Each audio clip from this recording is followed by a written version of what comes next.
يا نبي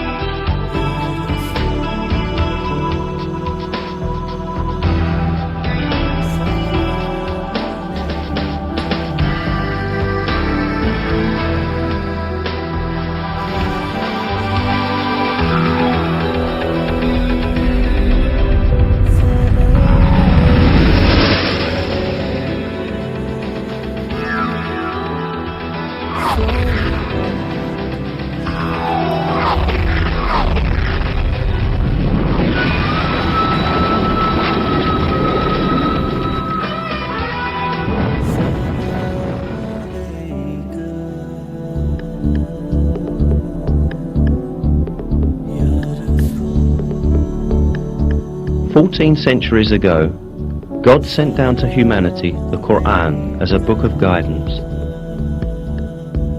He called upon people to be guided to the truth by adhering to this book. Since the day of its revelation to the day of resurrection, this last divine book will remain the sole guide for humanity.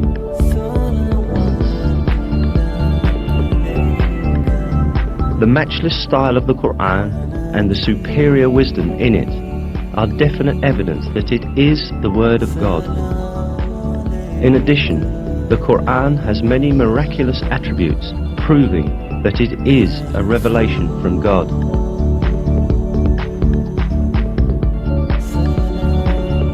One of these attributes is the fact that a number of scientific truths that we have only been able to uncover by the technology of the 20th century were stated in the Qur'an 1,400 years ago. Of course, the Qur'an is not a book of science.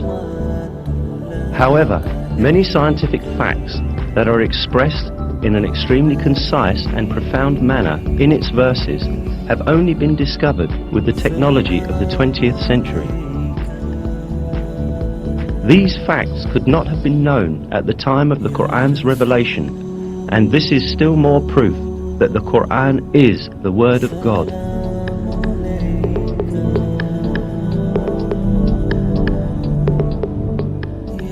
In order to understand the scientific miracle of the Qur'an, we must first take a look at the level of science at the time when this holy book was revealed.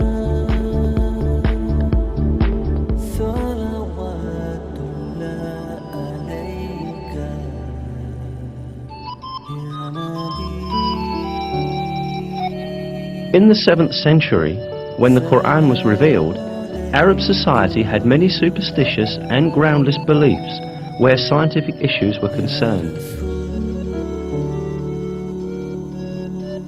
Lacking the technology to examine the universe and nature, these early Arabs believed in legends inherited from past generations.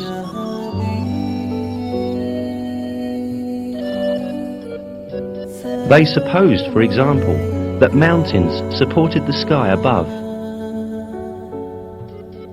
They believed that the world was flat and that there were high mountains at both its ends. It was thought that these mountains were pillars that kept the vault of heaven high above.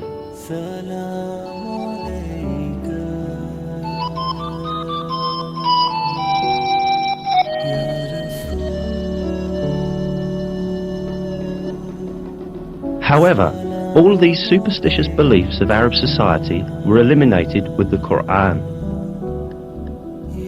The verse, "God is He who raised up the heavens without any support," for example, invalidated the belief that the sky remains above because of the mountains. In many other subjects, important facts were revealed at a time when no one could have known them.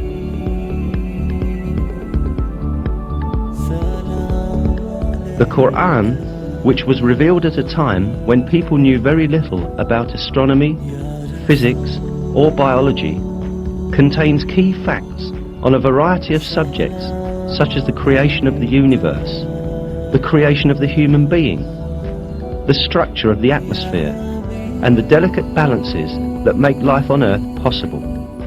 Let us now take a look at some of the scientific truths revealed in the Qur'an.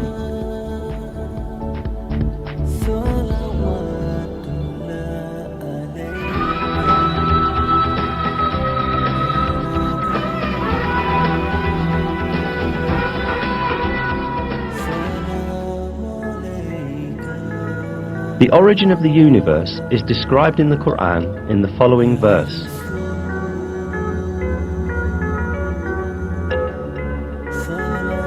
He is the originator of the heavens and the earth. This information given in the Qur'an is in full agreement with the findings of contemporary science. The conclusion that astrophysics has reached today is that the entire universe, together with the dimensions of matter and time, came into existence as a result of a great explosion that occurred in no time. This event, known as the Big Bang, produced the entire universe about 15 billion years ago, creating it from nothingness as a result of the explosion of a single point. Modern scientific circles are in agreement that the Big Bang is the only rational and provable explanation of the beginning of the universe and of how the universe came into being. Before the Big Bang, there was no such thing as matter. From a condition of non-existence in which neither matter nor energy nor even time existed, and which can only be defined metaphysically, matter, energy and time were all created. This fact, only recently discovered by modern physics, was announced to us in the Qur'an 1,400 years ago.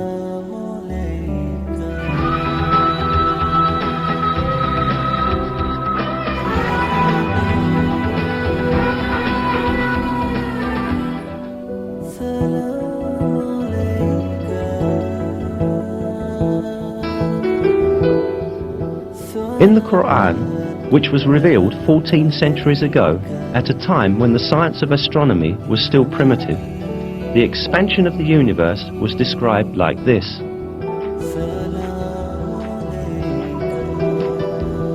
And it is we who have constructed the heaven with might, and verily it is we who are steadily expanding it.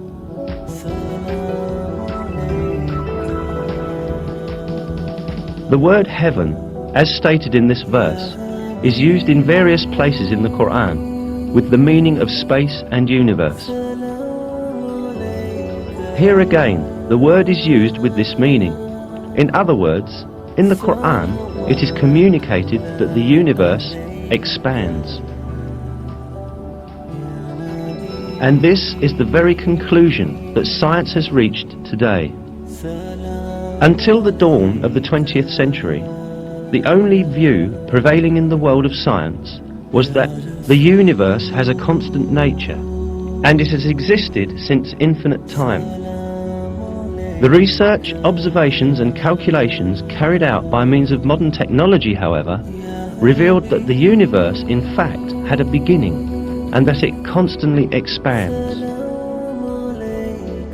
At the beginning of the 20th century, the Russian physicist Alexander Friedmann and the Belgian cosmologist Georges Lemaitre theoretically calculated that the universe is in constant motion and that it is expanding.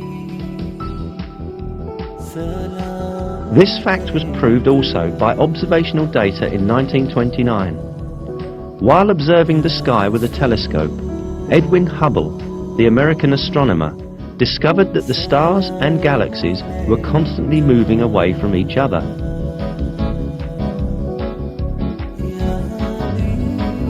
A universe where everything constantly moves away from each other implied a constantly expanding universe.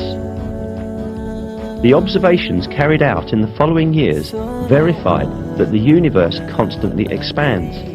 This fact was explained in the Qur'an when it was yet unknown by anyone.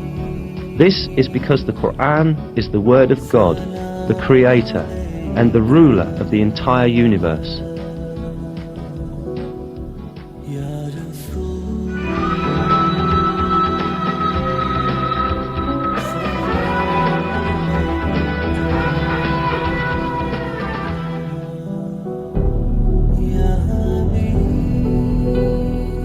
While referring to the sun and the moon in the Qur'an, it is emphasized that each moves in a certain orbit.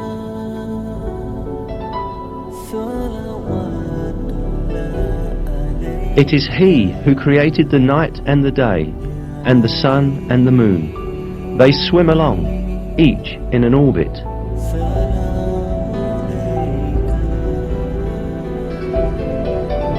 It is mentioned in another verse too, that the sun is not static, but moves in a certain orbit.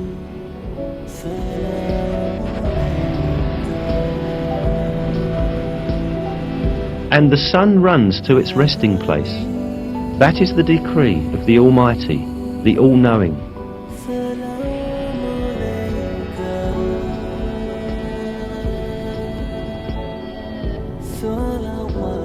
These facts communicated in the Qur'an have been discovered by astronomical observations in our age. According to the calculations of experts on astronomy, the sun is travelling at the enormous speed of 720,000 kilometers an hour in the direction of the star Vega in a particular orbit called the solar apex. This means that the sun travels roughly 17,280,000 kilometers a day. Along with the sun, all planets and satellites within the gravitational system of the sun also travel the same distance. In addition, all the stars in the universe are in a similar planned motion. That the entire universe is full of paths and orbits such as this one is inscribed in the Qur'an as follows: by the sky full of paths and orbits.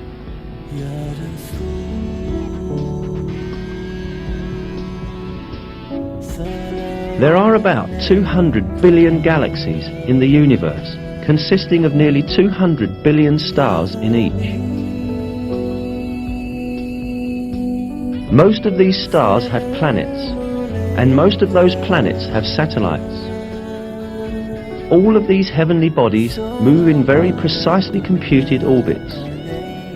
For millions of years, each has been swimming along in its own orbit in perfect harmony and order with all the others. Moreover, many comets also move along in the orbits determined for them.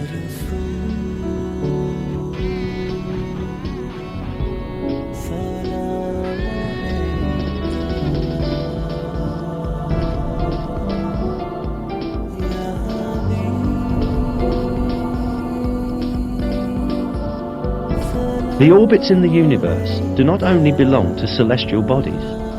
The galaxies also travel at enormous speeds in computed, planned orbits. During these movements, none of these celestial bodies cut across another's path or collide with another.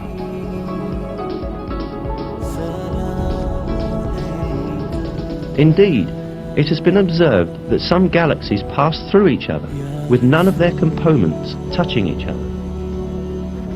Surely, at the time the Qur'an was revealed, humankind did not possess today's telescopes or advanced observation technologies to observe space in a range of millions of kilometers, nor the modern knowledge of physics or astronomy.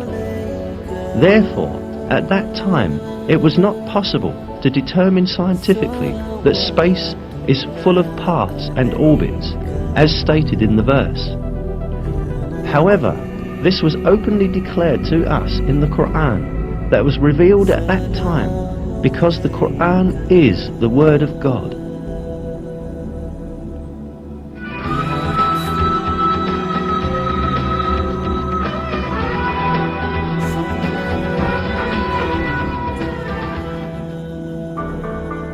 In the Qur'an, God calls our attention to a very interesting attribute of the sky.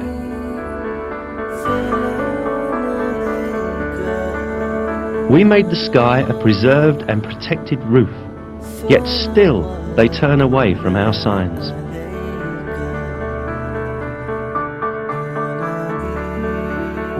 This attribute of the sky has been proved by scientific research done in the 20th century.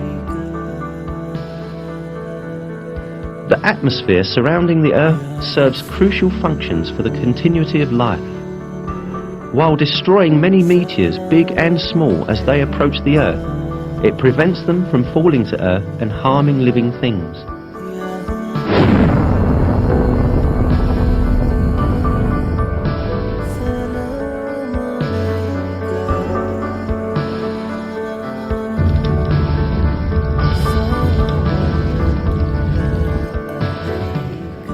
In addition, the atmosphere filters the light rays coming from space that are harmful to living beings. Interestingly, the atmosphere lets only harmless and useful rays, visible light, near ultraviolet light, and radio waves pass through. All of this radiation is vital for life. Near ultraviolet rays, which are only partially let in by the atmosphere, are very important for the photosynthesis of plants and for the survival of all living beings. The majority of the intensive ultraviolet rays emitted from the sun are filtered out by the ozone layer of the atmosphere, and only a limited and essential part of the ultraviolet spectrum reaches the Earth.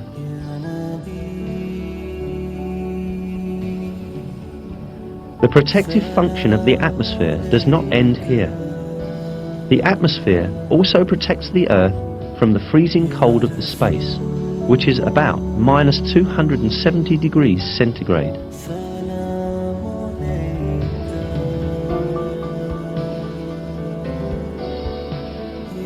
It is not only the atmosphere that protects the Earth from harmful effects.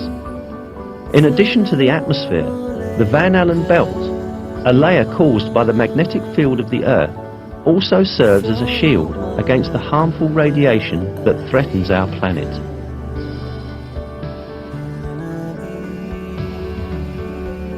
This radiation, which is constantly emitted by the sun and other stars, is deadly to living things.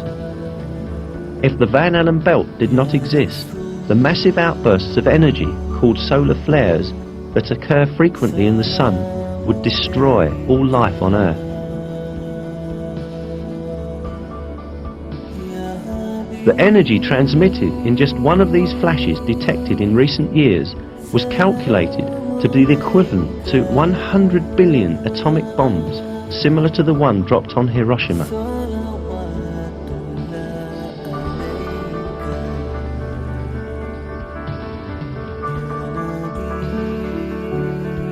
"58 hours after the flash, it was observed that the magnetic needles of compasses displayed unusual movement, and 250 kilometers above the Earth's atmosphere, the temperature suddenly increased to 2,500 degrees Celsius.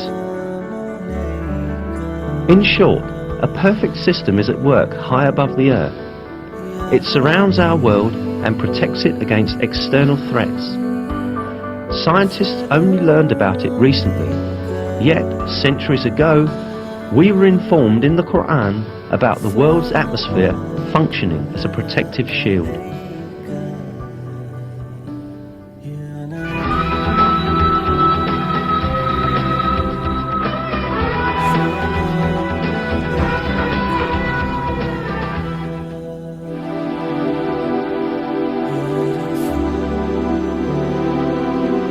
The 11th verse of Surat At-Tariq in the Qur'an refers to the returning function of the sky.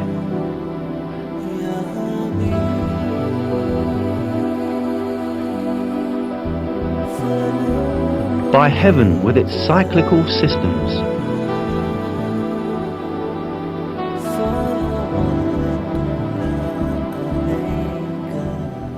This word, interpreted as cyclical in Qur'an translations, also has meanings of sending back or returning.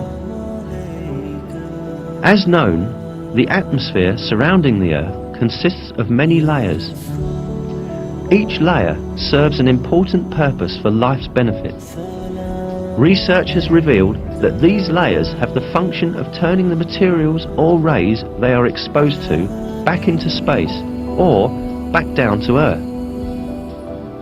Now let us examine with a few examples this recycling function of the layers encircling the Earth.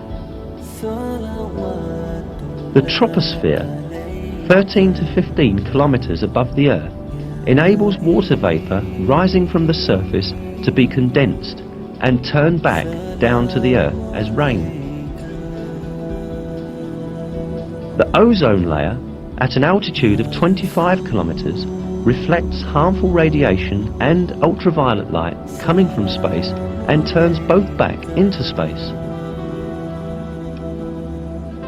The ionosphere reflects radio waves broadcast from the Earth back down to different parts of the world, just like a passive communications satellite, and thus makes wireless communication, radio and television broadcasting possible over long distances.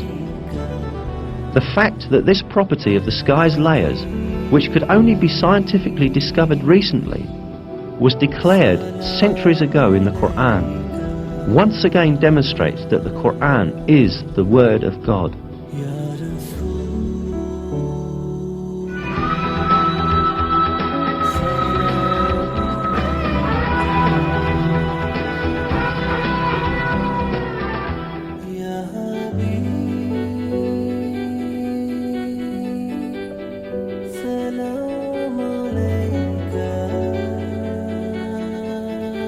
One fact about the universe revealed in the verses of the Qur'an is that the sky is made up of 7 layers. It is He who created everything on the earth for you and then directed His attention up to heaven and arranged it into 7 regular heavens. He has knowledge of all things. Then He turned to heaven when it was smoke. In 2 days He determined them as 7 heavens and revealed in every heaven its own mandate. The word heavens, which appears in many verses in the Qur'an, is used to refer to the sky of the earth as well as the entire universe. Given this meaning of the word, it is seen that the Earth's sky, or the atmosphere, is made up of 7 layers. Indeed, today it is known that the world's atmosphere consists of different layers that lie on top of each other. Furthermore, it consists, just as is described in the Qur'an, exactly of 7 layers. In a scientific source, the subject is described as follows. Scientists have found that the atmosphere consists of several layers. The layers differ in such physical properties as pressure and the types of gases. The layer of the atmosphere closest to Earth is called the troposphere. It contains around 90% of the total mass of the atmosphere. The layer above the troposphere is called the stratosphere. The ozone layer is part of the stratosphere, where absorption of ultraviolet rays occurs. The layer above the stratosphere is called the mesosphere. The thermosphere lies above the mesosphere. The ionized gases form a layer within the thermosphere called the ionosphere. The outermost part of Earth's atmosphere extends from about 480 kilometers out to 960 kilometers. This part is called the exosphere.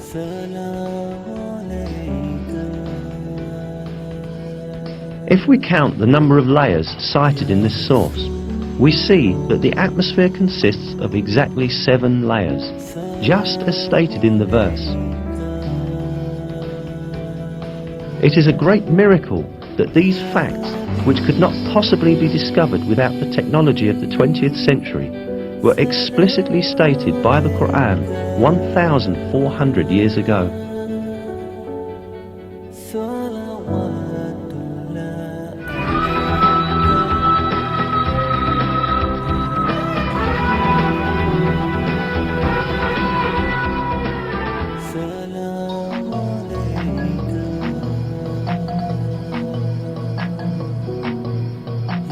The Qur'an draws attention to a very important geological function of mountains.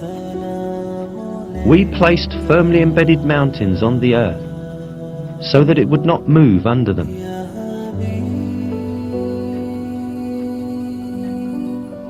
As noticed, it is stated in the verse that the mountains have the function of preventing shocks on the earth. This fact was not known by anyone at the time the Qur'an was revealed. It was in fact brought to light recently as a result of the findings of modern geology. According to these findings, mountains emerge as a result of the movements and collisions of massive plates forming the Earth's crust. When two plates collide, the stronger one slides under the other. The one on top bends and forms heights and mountains. The layer beneath proceeds under the ground and makes a deep extension downward. That means that mountains have a portion stretching downwards as large as their visible portion on the Earth. In a scientific text, the structure of mountains is described as follows. Where continents are thicker, as in mountain ranges, the crust sinks deeper into the mantle. In a verse, this role of the mountains is pointed out through a comparison with pegs. Have we not made the earth as a bed, and the mountains its pegs?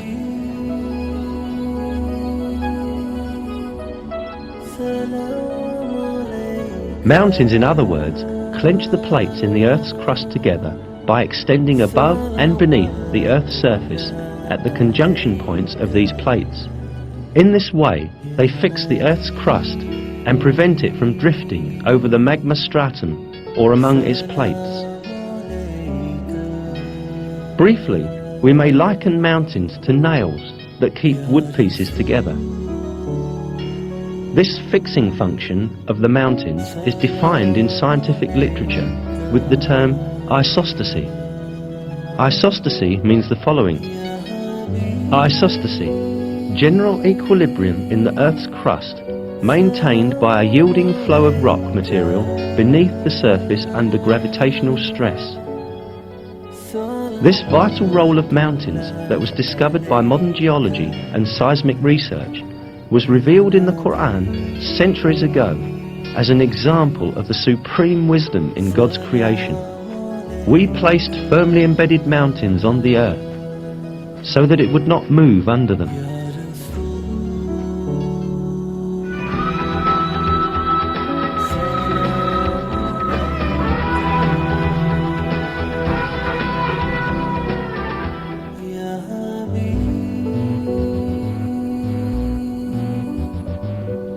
In one of the verses, we are informed that the mountains are not motionless as they seem, but they are in constant motion.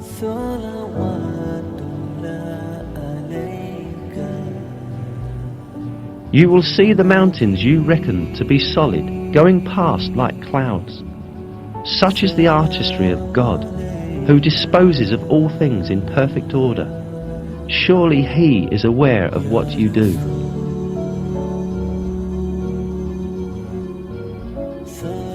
This motion of the mountains is caused by the movement of the Earth's crust that they are located on. The Earth's crust sort of floats over the mantle layer, which is denser. It was at the beginning of the 20th century when, for the first time in history, a German scientist by the name of Alfred Wegener proposed that the continents of the Earth had been attached together at the initial phases of the world, but then drifted in different directions and thus separated as they moved away from each other.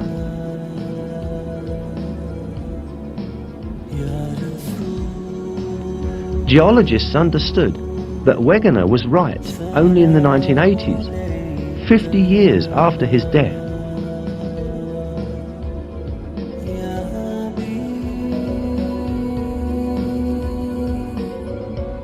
Discovered as a result of the geological research carried out at the beginning of the 20th century, this movement of the Earth's crust is explained by scientists as follows.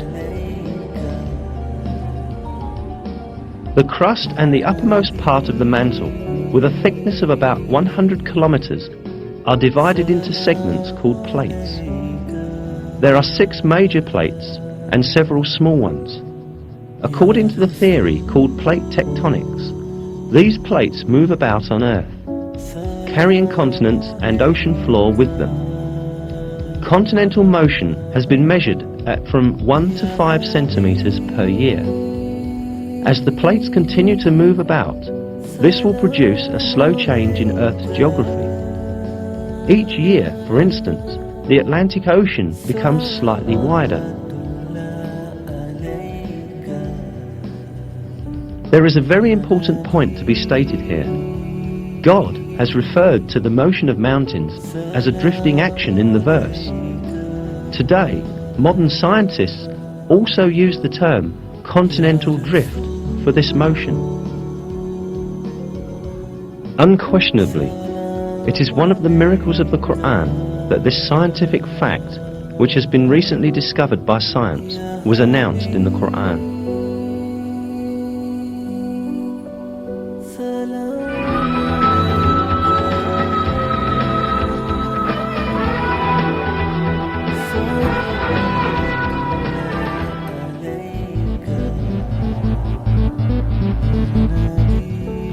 Iron is one of the elements highlighted in the Qur'an. In Surat al-Hadid, meaning iron, we are informed,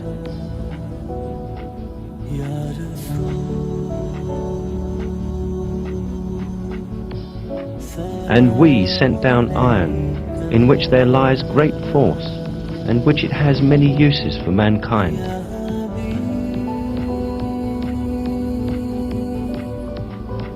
The word "sent down," particularly used for iron in the verse, could be thought of having a metaphorical meaning to explain that iron is given to the service of people.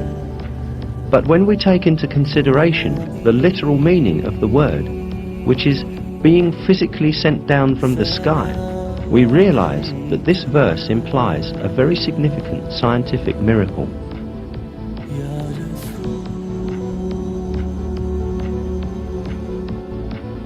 This is because modern astronomical findings have disclosed that the metal of iron found in our world has come down from giant stars in outer space. The heavy metals in the universe are produced in the nucleus of big stars. Our solar system, however, does not have a suitable structure to produce iron on its own. Iron can only be produced in much bigger stars than the Sun, where the temperature reaches a few 100 million degrees. When the amount of iron exceeds a certain level in a star, the star can no longer bear it, and eventually it explodes in what is called a nova or a supernova. As a result of this explosion, meteors containing iron are scattered around the universe, and they move through the void until attracted by the gravitational force of a celestial body. All this shows that the metal iron did not form on the Earth, but was carried from exploding stars in space via meteors and was sent down to Earth, exactly the same way as stated in the verse. It is clear that this fact could not have been scientifically known in the 7th century, when the Qur'an was revealed. "And we sent down iron, in which there lies great force, and which has many uses for mankind." In addition, the 25th verse of Surat al-Hadid, which refers to iron, includes two interesting mathematical codes. Surat al-Hadid is the 57th surah in the Qur'an. The numerical value of the word al-Hadid in Arabic, in other words, is abjad, is the same number, 57. The numerical value of the word hadid alone is 26, and 26 is the atomic number of iron.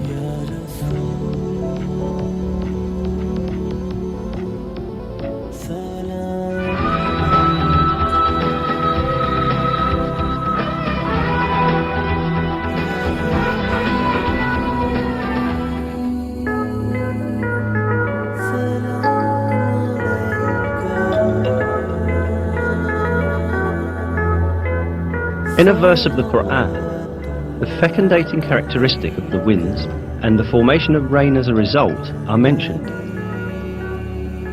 And we sent the fecundating winds, then caused water to descend from the sky, therewith providing you with water in abundance.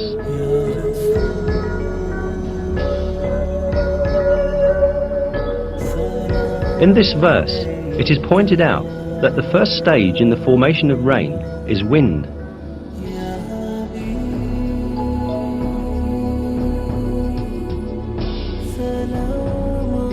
Until the beginning of the 20th century, the only relationship between the wind and the rain that was known was the wind's driving clouds. However, modern meteorological findings have demonstrated the fecundating role of the winds in the formation of rain. This fecundating function of the wind works in the following way. On the surface of oceans and seas, countless air bubbles form because of the foaming action. The moment these bubbles burst, thousands of tiny particles with a diameter 1/100th of a millimeter are thrown into the air. These particles, known as aerosols, mix with dust carried from land by winds and are carried to upper layers of the atmosphere. These particles, carried to higher altitudes by winds, come in contact with water vapor up there. Water vapor condenses around these particles and turns into water droplets. These water droplets first come together and form clouds, and then fall on the earth in the form of rain.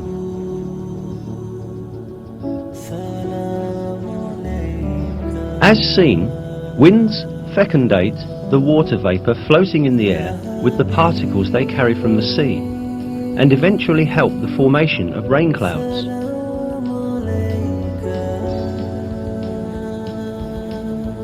If winds did not possess this property, water droplets in the higher atmosphere would never form, and there would be no such thing as rain.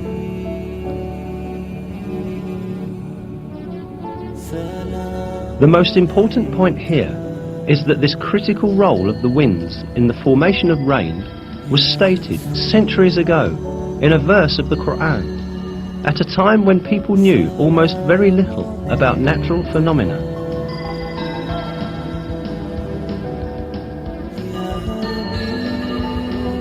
Another fact given in the Qur'an about rain is that it is sent down on earth in due measure. This is mentioned in Surat Az-Zukhruf as follows: "It is He who sends down water in due measure from the sky, by which we bring a dead land back to life. That is how you too will be raised from the dead." This measure in rain has again been discovered by modern research. It is estimated that in 1 second, approximately 16 million tons of water evaporate from the earth. This figure amounts to 513 trillion tons of water in 1 year. This number is equal to the amount of rain that falls on the earth in 1 year. This means that water continuously circulates in a balanced cycle according to a measure.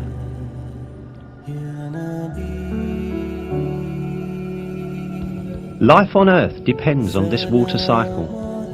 Even if people had used all the technology in the world, they would not be able to produce this cycle artificially. Even a minor deviation in this amount would very soon give rise to a major ecological imbalance that would bring about the end of life on Earth. Yet, this never happens, and the rain keeps falling every year in exactly the same amount, just as is revealed in the Qur'an.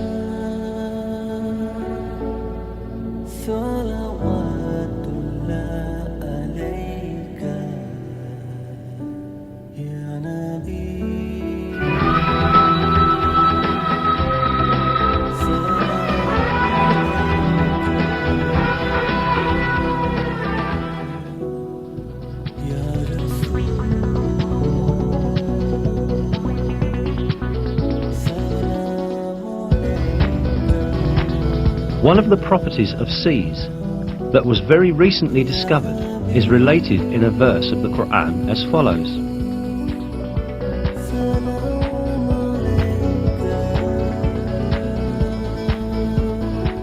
He has let loose the two seas, converging together, with a barrier between them. They do not break through.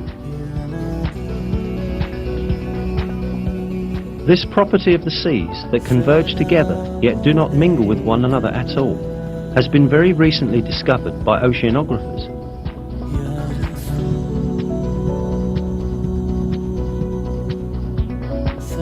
Because of a physical force called the surface tension, the waters of neighbouring seas do not mix. Caused by the difference in the density of the seas, surface tension prevents the seas from mingling with one another, just as if a thin wall were between them. The interesting side of it is that during a period when people had no knowledge of physics, surface tension or oceanography, this was revealed in the Qur'an.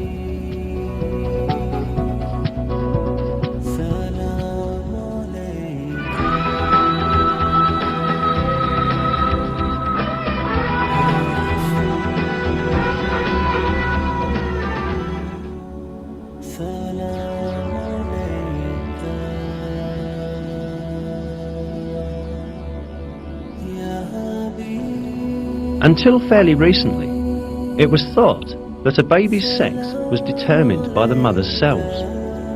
Or at least, it was believed that the sex was determined by the male and female cells together.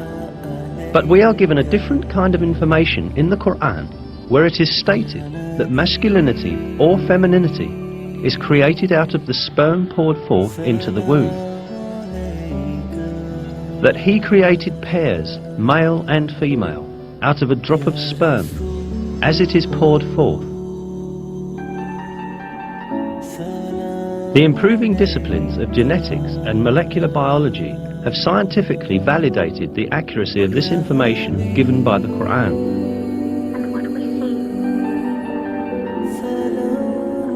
It is now understood that sex is determined by sperm cells coming from the male, and that the female has no role in this process.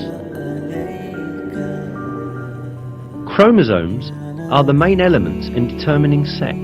2 of the 46 chromosomes that determine the structure of a human being are identified as the sex chromosomes. These 2 chromosomes are called XY in males and XX in females because the shapes of the chromosomes resemble these letters. The Y chromosome carries the genes that code for masculinity, while the X chromosome carries the genes that code for femininity. Formation of a new human being begins with the cross combination of one of these chromosomes, which exist in males and females in pairs. In females, both components of the sex cell, which divides into 2 during ovulation, carry X chromosomes. The sex cell of a male, on the other hand, produces 2 different kinds of sperm, one that contains X chromosomes and the other Y chromosomes.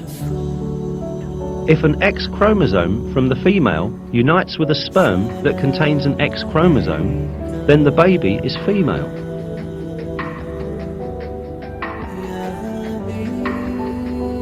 If it unites with the sperm that contains a Y chromosome, the baby is male.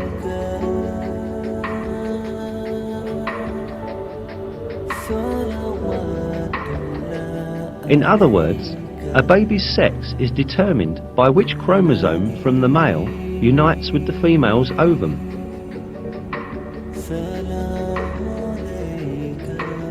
None of this was known until the discovery of genetics in the 20th century. Indeed, in many cultures, it was believed that a baby's sex was determined by the female's body. That was why women were blamed when they gave birth to girls. However, 13 centuries before human genes were discovered, the Qur'an revealed information that denies this superstition and referred to the origin of sex being not with women, but with the semen coming from men. If we keep on examining the facts announced to us in the Qur'an about the formation of people, we again encounter some very important scientific miracles. When the sperm of the male unites with the ovum of the female, the essence of the baby to be born is formed. This single cell known as the zygote in biology, will instantly start to reproduce by dividing and eventually become a piece of flesh. The zygote, however, does not spend its developmental period in a void.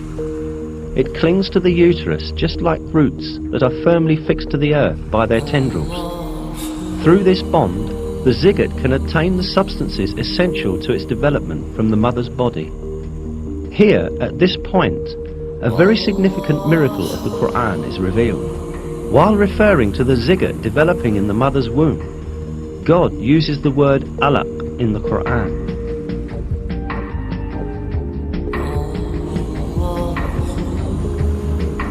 Recite, in the name of your Lord, who created man from alaq. Recite, and your Lord is the most generous.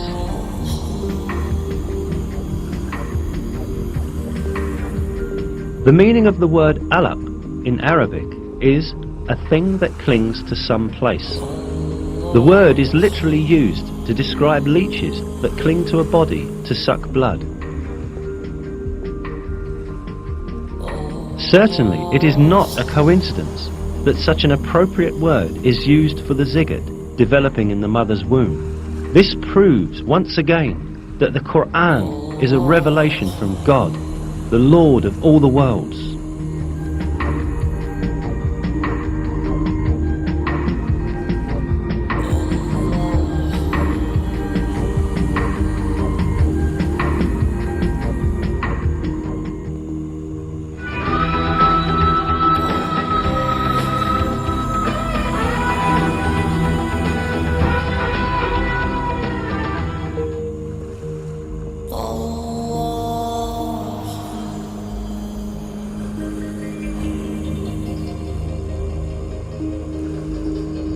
While it is told in the Qur'an that it is easy for God to bring man to life after death, the fingerprint of man is particularly emphasized.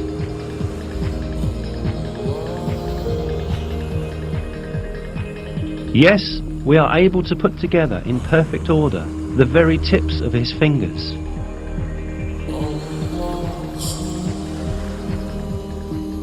The emphasis on fingerprints has a very special meaning. This is because everyone's fingerprint is unique to himself. Every person who is alive or who has ever lived in this world has a set of unique fingerprints. That is why fingerprints are accepted as a very important identity card, exclusive to its owner and used for this purpose around the world. But what is important is that this feature of the fingerprint was only discovered in the late 19th century. Before then, people regarded fingerprints as ordinary curves without any specific importance or meaning. However, in the Qur'an, God points to the fingertips, which did not attract anyone's attention at that time, and calls our attention to their importance, an importance that could only be understood in our age.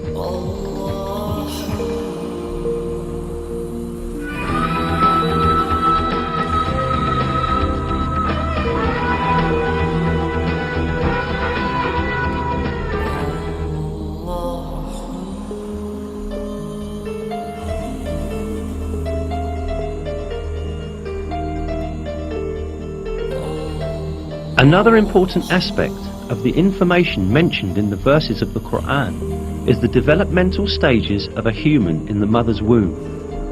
It is stated in the verses that in the mother's womb, first the bones develop, and then the muscles form which wrap around these bones. We then formed the drop into a clot, and formed the clot into a lump, and formed the lump into bones, and clothed the bones in flesh, and then brought him into being as another creature. Blessed be God, the best of creators.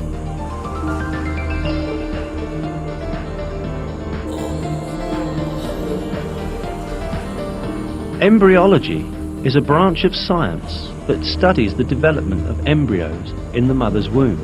Until very recently, Embryologists assumed that the bones and muscles in an embryo developed at the same time. For this reason, for a long time, some people claimed that these verses were in conflict with science.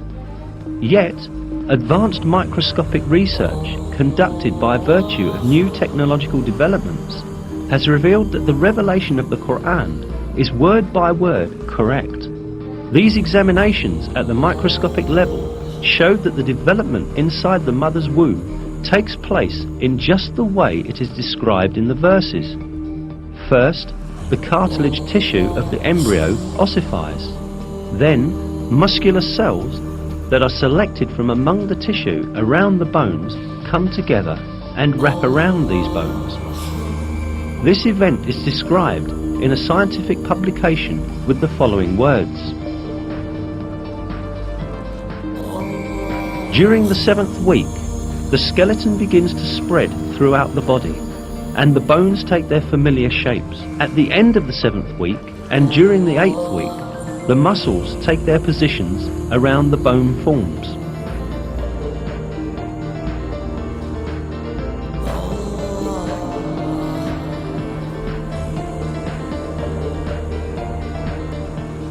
In short, man's developmental stages, as they are described in the Qur'an, are in perfect harmony with the findings of modern embryology.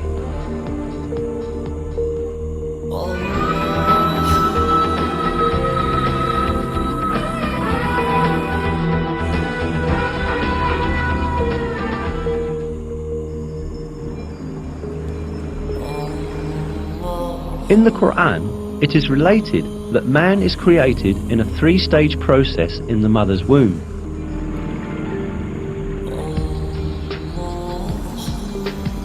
He creates you stage by stage in your mother's wombs, in a 3-fold darkness. That is God, your Lord. Sovereignty is His. There is no God but Him. So what has made you deviate?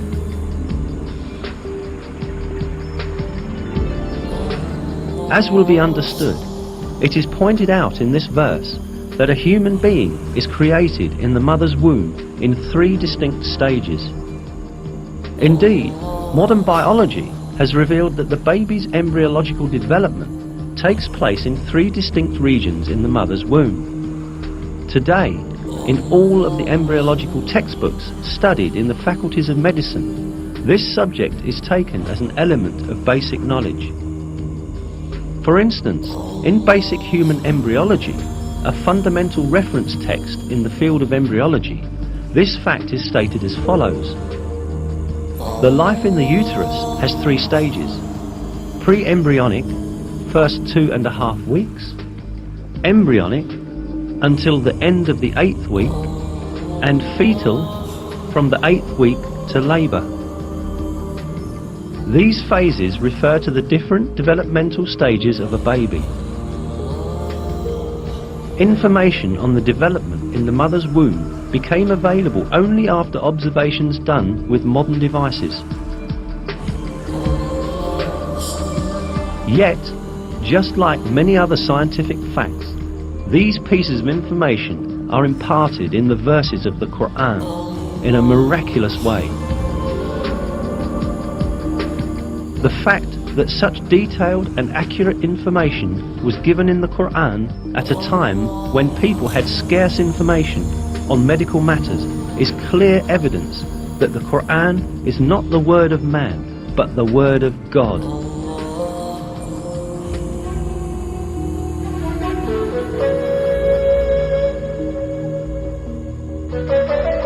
Another miraculous aspect of the Qur'an is that it revealed beforehand a number of important events that would occur in the future. The 27th verse of Surat Al-Fath, for example, gave the believers glad tidings that they would conquer Mecca, which was then under the occupation of pagans.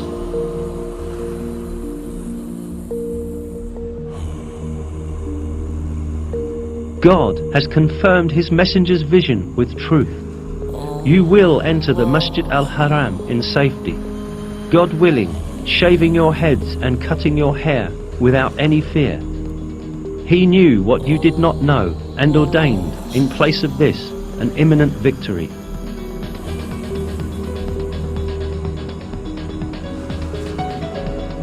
In close consideration, the verses seem to announce yet another victory that will take place before the victory of Mecca. Indeed, as stated in the verse, the believers first conquered the Kaaba fortress, which was under the control of the Jews, and then entered Mecca.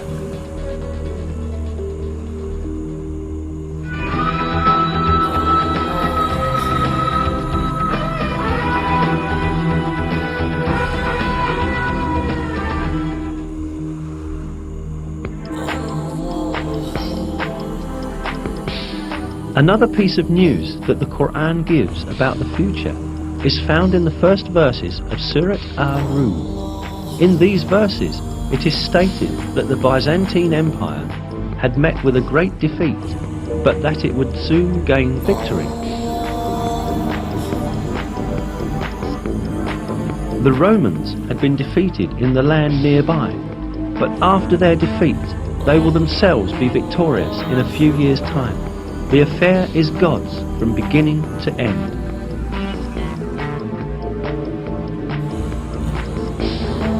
These verses were revealed around 620 CE, almost 7 years after the severe defeat of Christian Byzantium at the hands of the Persians, when the Byzantines lost Jerusalem. Yet it was related in the verses that Byzantium would shortly be victorious. In fact, Byzantium had then suffered such heavy losses that it seemed impossible for it even to maintain its existence, let alone be victorious again. Not only the Persians, but also Avars, Slavs and Lombards posed serious threats to the Byzantine Empire.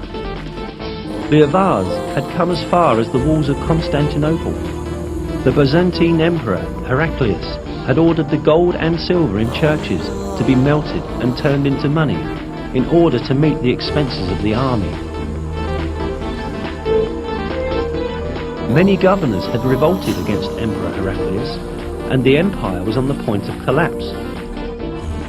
Mesopotamia, Cilicia, Syria, Palestine, Egypt and Armenia, which earlier belonged to Byzantium, were invaded by the idolater Persians. In short, everyone was expecting the Byzantine Empire to be destroyed. But right at that moment, the first verses of Surat Ar-Rum were revealed, announcing that Byzantium would gain triumph in a few years' time. Around 7 years after the revelation of the first verses of Surat Ar-Rum, in December 627 CE, a decisive battle between Byzantium and Persian Empire was fought at Nineveh, and this time the Byzantine army surprisingly defeated the Persians.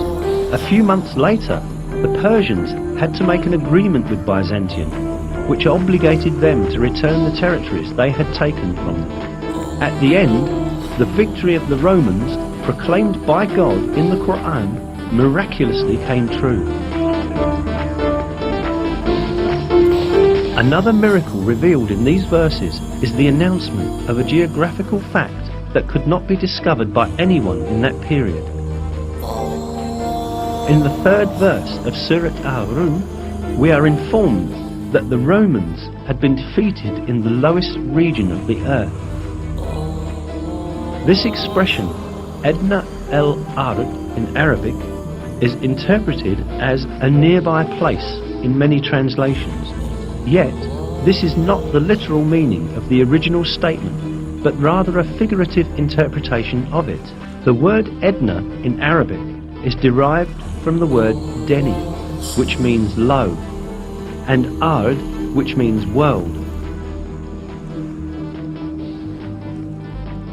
Therefore, the expression Edna al-Ard means the lowest place on the earth. Most interestingly, crucial stages of the war fought between the Byzantine Empire and the Persians, when the Byzantines were defeated and lost Jerusalem, had really taken place at the lowest point on earth. This specified region is the basin of the Dead Sea, which is situated at the intersection point of the lands belonging to Syria, Palestine and Jordan. The Dead Sea, lying at 395 meters below sea level, is the lowest region of the earth. This means that the Byzantines were defeated at the lowest part of the world, just as is stated in the verse. The most interesting point lies in the fact that the altitude of the Dead Sea could only be measured with modern measurement techniques. Before that, it was impossible for anyone to know that it was the lowest region on the surface of the earth. Yet, this region was stated to be the lowest point on the earth in the Qur'an. Hence, this provides another evidence that the Qur'an is divine revelation.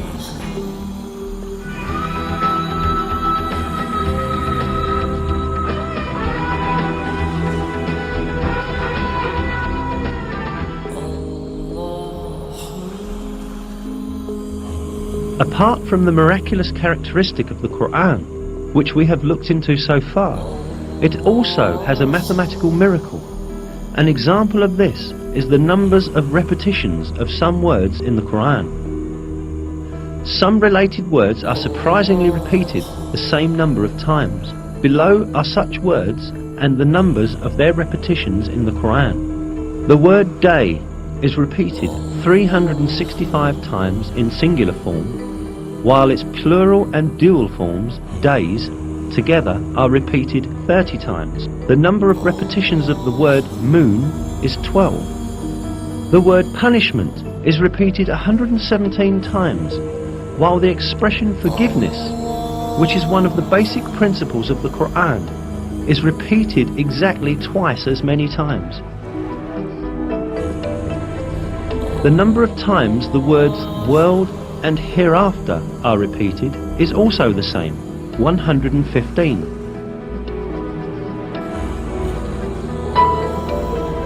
The statement of 7 heavens is repeated 7 times.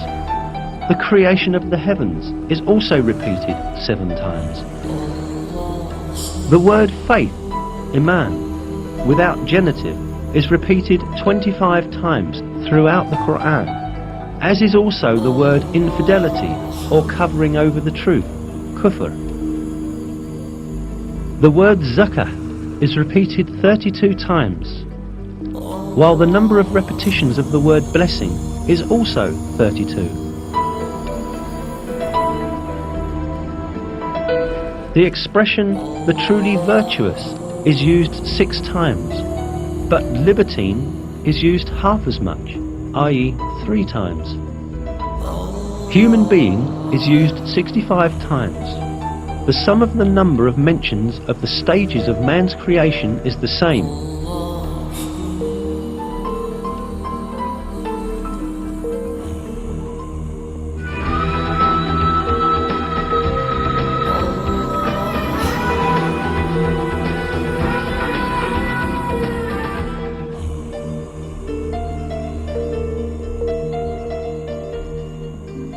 All that we have seen so far shows us an apparent fact.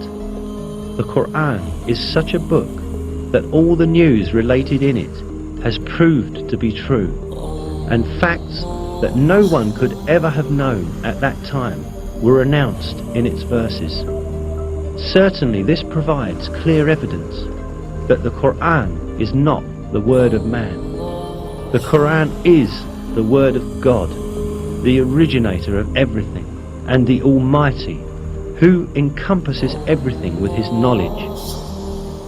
In a verse, God remarks on the Qur'an, if it had been from other than God, they would have found many inconsistencies in it.